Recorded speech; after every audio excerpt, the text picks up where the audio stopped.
shut her down. Let's have a look at this factory carburetor and see what we can do to it to get it back up to par. She's a little filthy, a little dirty. Let's see what we can do.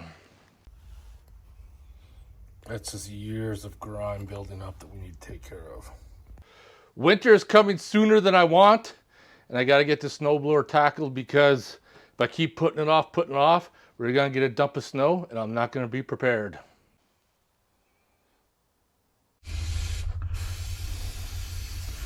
A good thing with the brake clean, it actually sprays it off really quickly, get all that grime and shit off.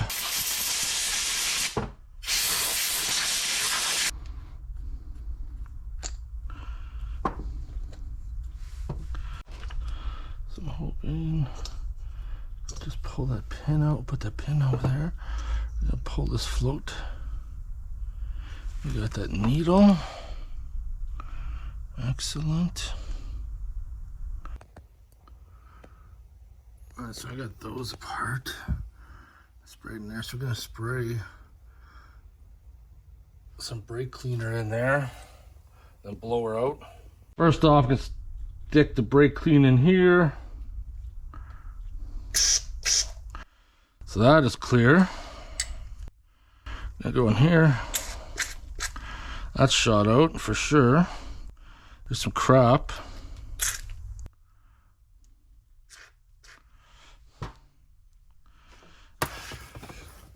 Let's get a closer look in there.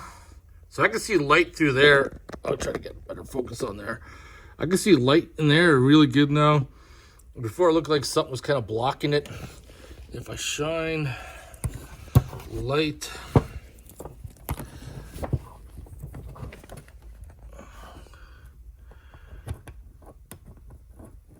it's kind of hard to see because you can't really shine a light in there, but I can shine a light down. There, now you can see that good. So that's all good. There still is one little port on the side right in there. Now we're just gonna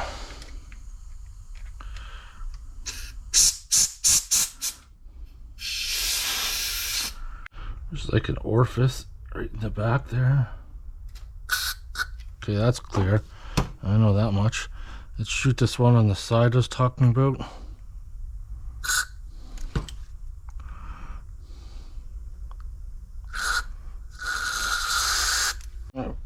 Let's shoot some air in there.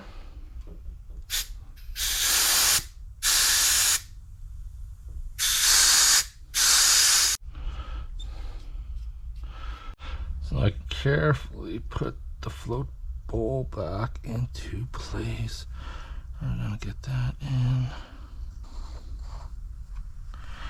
I'm gonna screw this in lightly for now. I feel pretty good about this. About another hour or so. Not tonight though, but next time out in the garage, we're gonna put that on and we're gonna see if it works. So after doing that 1,000-kilometer trip to the expo and back, I'm going to return the tune to stock.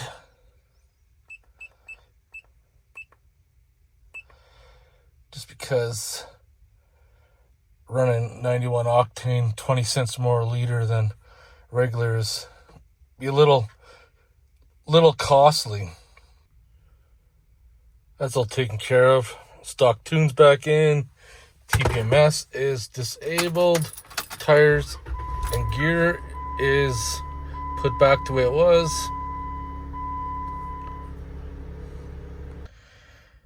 I do find the tuning is nowhere near as what you'd find on the diesels. Like a diesel, if you put a towing tune in or a power tune in, it's like instant power. On these, I honestly, after about like a tank and a half of gas, I kind of felt like I felt something, but maybe it was a placebo. I don't know. I just returned it to stock. It's going to be cheaper in the long run to operate. Somebody cruising down the alley pretty slow. Probably looking for something to scam or steal. 6-liter diesel it's probably stolen. Just got her up on the jack stands now.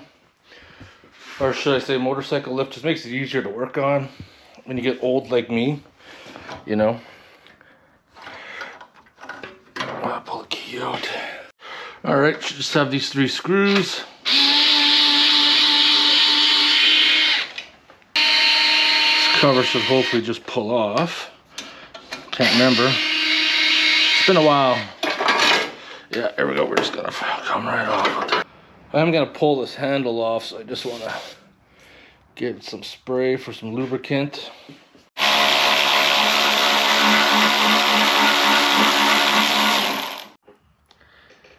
Now my guess is that this has probably gummed up inside from being left outside in the sun all summer.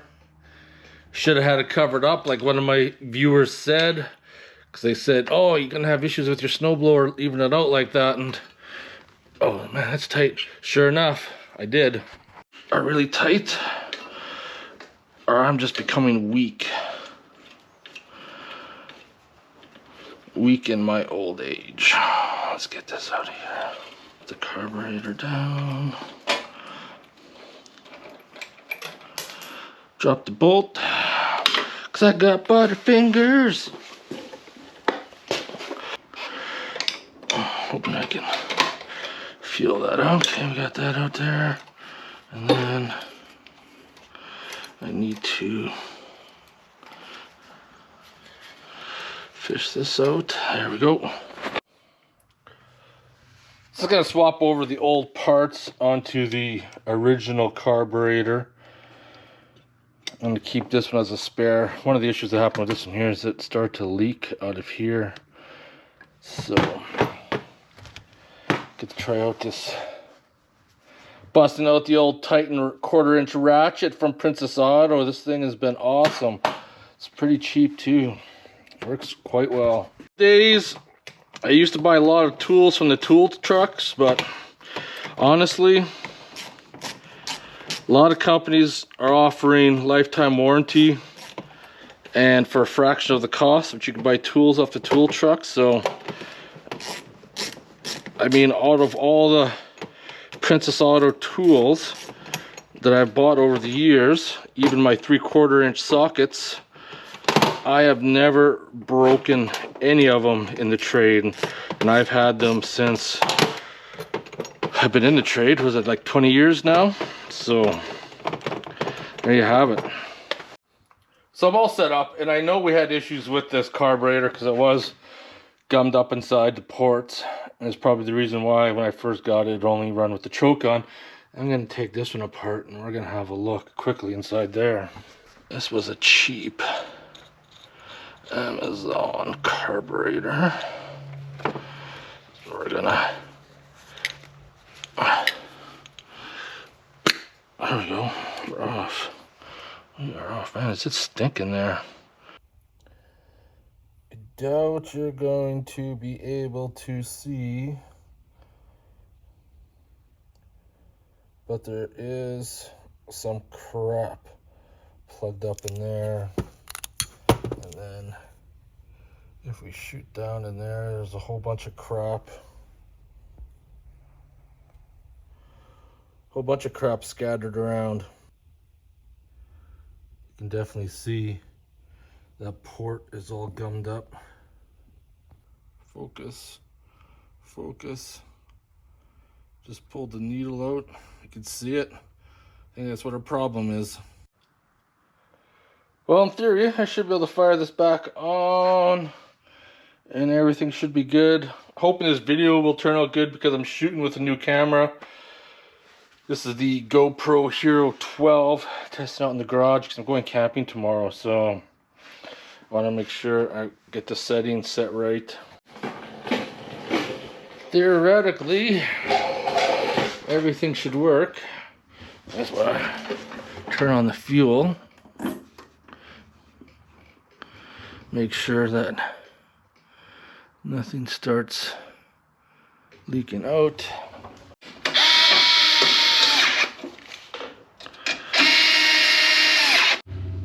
Everything is bolted back up, getting ready to fire it up, see if we're gonna get this thing to go. But this is something else I gotta fix quickly, is that last year, one of the last times I used a snowblower, I didn't even actually realize it. One of the viewers said my shear pin had sheared off. So I got some new shear pins, and I just got to install the clip and we're good to go. Well, it's the moment of truth. It's either gonna start or it's not gonna start. What do you guys say? What do you guys say?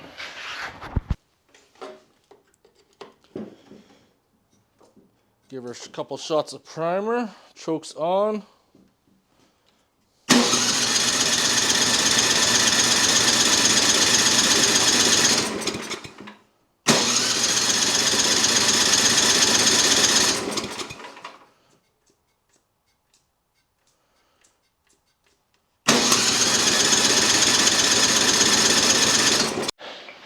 Well, it's got some, maybe just not enough to push down to the carburetor, because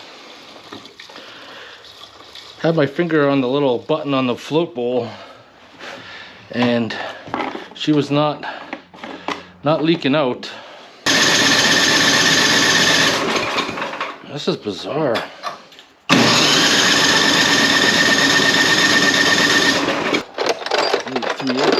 3/8, here we are.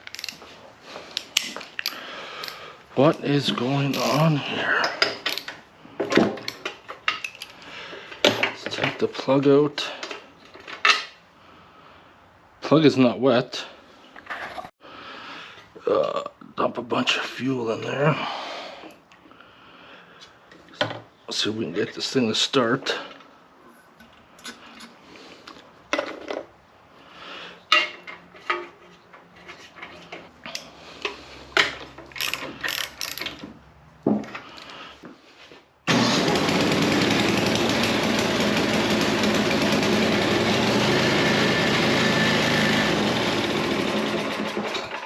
Well, we know it runs.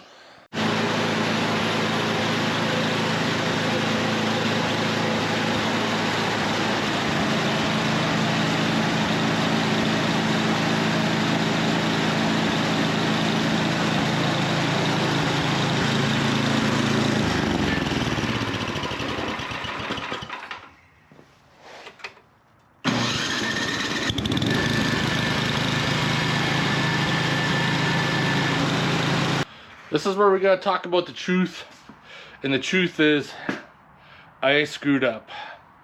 I totally screwed up. I just have to make a quick adjustment to the float bowl in the bottom, but that wasn't the issue and why it wouldn't start and why fuel wasn't getting to the bowl. I'm gonna give you guys a couple seconds to guess what it is. Something very obvious, something that sticks out right in your face when you're working on the carburetor, but if you're not paying attention like I wasn't, I screwed up and I installed it wrong. So what we're gonna do, we're gonna go underneath here just to make it obvious. Just to make it obvious. And it's the float bowl orientation which made or broke if this thing was gonna start or not. Believe it or not. I'm gonna show you on the one that's on the bench. Just to let you guys know. So coming over here to the bench, grab a carburetor here, and we see our float bowl, or float I should say. See our floats hanging down? Right? So that will allow the fuel to come in. So you also notice on this bowl how it's got an indentation. Like I said, it's very obvious. So this shallow part right here obviously has to line up with the shallow part right here, which puts it to the back of the carburetor, and you can see right there. So that allows the float to drop down inside there. And when I put it together, I just put it together any old way. That's what my issue was. Shut her down. So I definitely take full responsibility for that. I got it back up and running now. We are good to go. So now I got some other gas, small engines that we should probably fire up, see if they're gonna fire up. I got the leaf blower. I got the pump for my gold sluice, and I got the rock crusher one from a long time ago. I haven't had any of those going in forever. Out here, it's been sitting for a couple of years. Wonder if it's gonna start up. I know a lot of people ask about if I'm ever gonna go gold panning, and as much as I'd love to, I think that chapter is closed. We had a falling out with that one guy who used to go gold panning with me and Dave. Worked totally different schedules. And another guy, his son passed away, so he doesn't have no interest in it. So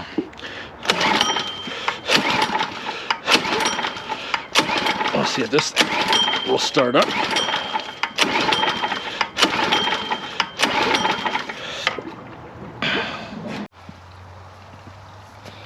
Yeah, sadly I let this sit too long. It's definitely not going to start. I'm pulling on it for a while. Have to take the carburetor apart, clean her up, and she'll fire up. Garments, how's your murder mittens today? Do you want some belly rubs? Do you want to choose violence? Do you want some belly rubs? That's a good girl. Belly rubs all around. How you doing? How you doing? Are you choosing compassion? You still want to choose violence? Do you like the violence, Miss Carmen's? Do you? So this is another story in itself with my spare winter rim. So there's all my new winter rims and tires. I got some studded ones. Looking forward to using them in the wintertime with the all-wheel drive Cherokee. It's going to be awesome. So I got all my rims and tires recently from Innovative Auto Works in Southeast Calgary here. Always done a bang-up job, whatever. One guy I sort of know, he follows me on YouTube, on Instagram. He used to work there, Cooper. So anyways, long story short, I took those rims and tires in to get new ones put on. I was going to get studded tires put on, so fine enough. Got them ordered. Tires come in. Go to Mountain Balance them, and they said one of the rims is bent. They said it needed something like 9 ounces of weight, something crazy. But they did some sort of like static balance, and they got the balance out with way less weight, but they said the rim was bent. And I said, okay, I'll see if I can try to find another rim, or I'll get this one fixed, and we'll come back and swap out the tire if needed. So I go to pick up the tires, and the tech was telling me that, the barrel was bent. There's nothing they're going to be able to do to this rim, and it was clearly marked which one it was. So fair enough. I decided, I started Googling, and there's a couple shops in town. One was Calgary Rim and Tire Repair, whatever. So I took it to them because they seem to be like the best people, knowledgeable people when it comes to fixing rims and tires. I said, hey, I was told that this rim is bent. Can you guys have a look at it? So I dropped it off, and they did their assessment, gave me back a call a couple hours later, and they said there's nothing wrong with the rim. It's horribly out of balance, but they said the rim is fine. The rim is straight. So I go back there today to go pick it up, and everything's fine. It has like next to nothing for weights on it. But it's just mind-blowing how the company where I got the rims and tires from said that the rim was bent, marked it clearly from the other three, and then I take it to a shop that repairs rims, and all of a sudden it's fine. I don't know. I don't understand. Another thing that I don't understand either is that the other 3 tires also have quite a bit of weight on them, where like 4 ounces, 5 ounces of weight on the rims and tires, but the rim and tire that I just got back, that's mounted and balanced, that they checked out, has like 3/4 of an ounce weight. But my other tires have like 4, 5, 6 ounces of weight on them. So how come other 3 tires have so much weight, but the tire I just got back from the professional rim fixing company only has like 3/4 of an ounce of weight? I can't figure that out. So I got the trailer all tarped up. Putting it up so that the cover doesn't fall on the ground. Otherwise it'll freeze in the snow and then I'll never get it out. I should do something about that. And then took the advice snowblower's fixed and I covered that up as well. Last day off, back to work tomorrow. Just having a fire in the backyard. Got the old Bluetooth speaker out, listen to some podcasts, have a beer, smoke a cigar. I do want to say I am kind of upset that the rim wasn't actually damaged because I had to waste all this time. But at the same time, I'm glad that it wasn't bent because rim repair starts at $200 and goes up from there depending on how much it's going to be. So I'm pretty happy about that. But I think it's motherfucking beer time now. So Good Mood Brewery, we got ourselves a porter here. Coming in at 5.5% alcohol. All right, motherfucking beer time, everybody.